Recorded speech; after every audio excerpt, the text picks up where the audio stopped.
Now, I know we had a question about Legends earlier, and we're just going back to the forums.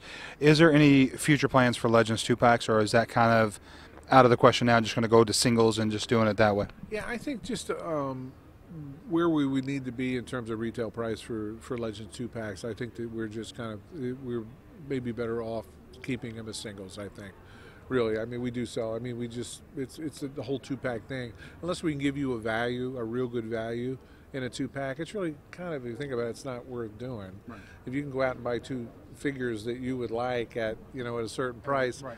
why would you buy them? You know what I'm saying? Exactly. We can, we're still being able to give a value in basics doing 2-packs, and it's difficult for us actually. So I think that you probably won't see that in Legends. Plus, it gets to be a price point which again is a little bit higher than we want to be offering for figures. We'd rather have you guys say, well, maybe I'll get this fella, and then next month I'll get this other fella, and you still have the choice to get twice. Both. Okay. All right. Now, one of the questions we also have from the figures forum is, will we see managers like Bobby Heenan, Slick, Jimmy Hart, Freddie Blassie, who can be done as wrestlers as well, Miss Elizabeth, Sherry Martel, Captain Lou, Arnold Skellen, Oliver Humperdinck, Harvey Whippleman, or Mr. Fuji anytime soon? Oh, sure, we'll do them all. Why not? Why not?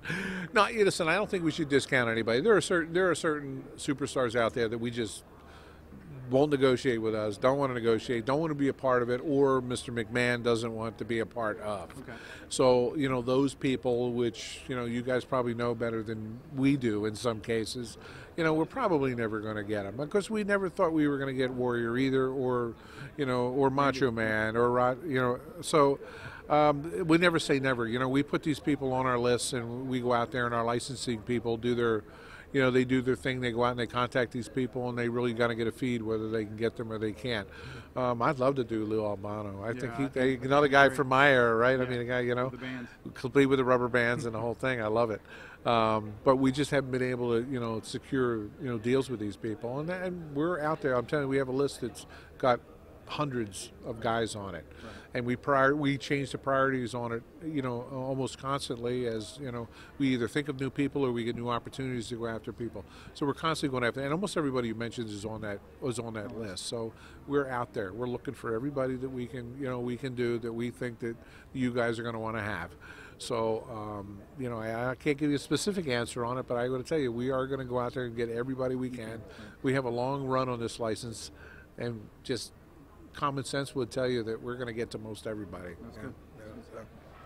In addition to the All-Stars 2s like the Morris and the Savage, where would this be found, and will there be other additional sets released because of the game as well? Yeah, I think you'll see some more of that kind of stuff coming up.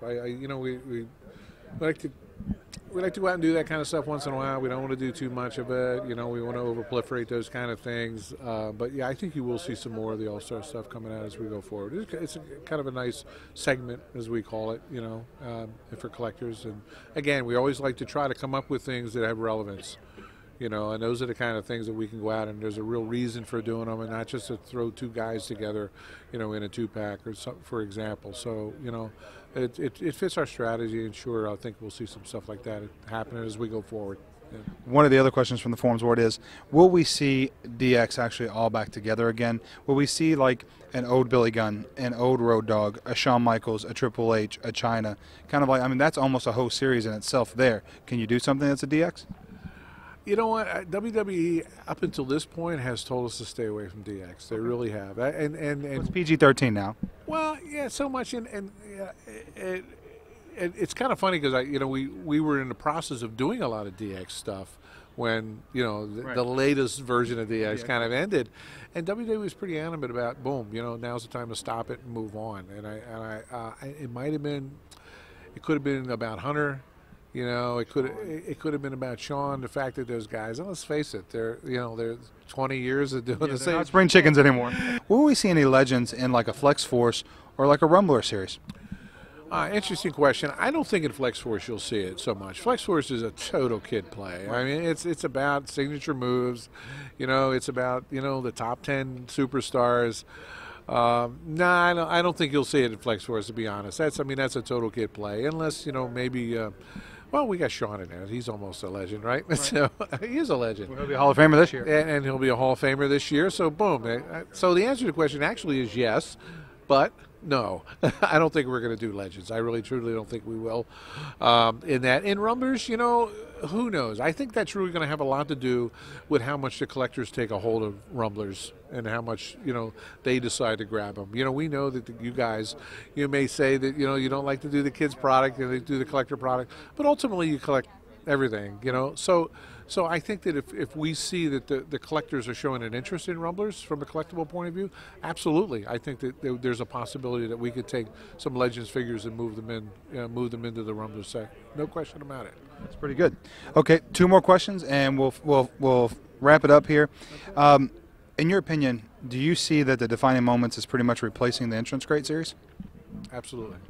Okay. Yeah, I think that, you know, Entrance Grace was a neat idea. I think we came out of the box with that and with the sound and all the things we did with that. But I think what we found is that the collectors wanted more things specific to, you know, the sound was cool, but if I had my druthers, I'd rather have that money put into accurate gear and more detail and things like that. And so that's really kind of why we evolved it the way we did. And of course, to do it, you want to take the opportunity to give it a new moniker and a new name and kind of start over with it. So that was really the whole, you know, premise behind that. So you're absolutely right. Memorable Moments is the evolution, I think, of Entrance Grades. You know, so. Now, my last question, this is just from me, not from the forums. It's a 2-part question. It's going to be a hard question, right? Well, no, it's a 2-part question. It's pretty simple on one end, but pretty hard on the other. Royal Rumble, the return of Booker T and Diesel. Tell us, can we see those in 2011? Maybe late, but more than likely 2012. Okay. But yes, they're on the list. I think it's good to see those guys back in WWE, and I think they made a big impact in Royal Rumble. We want them all to come back. Yeah. That's the holy grail for us. Have them all come back. You know, Jeff, get your stuff fixed. Come back. You know, all of the guys. You know, we would love to do Hulk at some point. We'd love to do all those guys. Come on back. You know, make nice. Come back into the fold, and we would love to do them. And then help everybody. Absolutely. Okay, now this is the second part of my question. It's going to be a little bit harder. Awesome Kong's going to be coming into WWE here very shortly. Are we going to have to do a new tool for her, and are we looking at early 2012 for her? Will she be a diva, or will she just be Monster Kong, basically? Yeah, I don't know if we'll position her so much, or even they'll position her so much as a diva. Right. They may do some parody thing. You know, it might be. It's kind of interesting. I don't want to kind of guess, you know, what the creative group at WWE is going to do. The people there sometimes can't guess what they're going to do. I think you're right about that. I think some of us have our idea. Position more as a colleague, kind of more of an attraction thing than you know, that kind of thing. But and yes, she is on our list of things to do. And yes, it would be totally. Obviously, we'd have to do her as a unique figure. So you heard it here. They're going to be online. They're going to be on WrestlingFigs.com. They're going to be answering some of your questions. So be prepared. Keep an eye out. I mean, they're going to answer what they can. Remember that. But give them your feedback. Give them what you like and what you don't like, and let Mr. Kerner and his team know exactly what's going on in the future. Bill, I know you're a busy man. Thank you for taking time to come all the way over here and talk to us today. It was great. And we look forward to seeing you at Comic-Con, maybe. Oh, absolutely, at Comic-Con.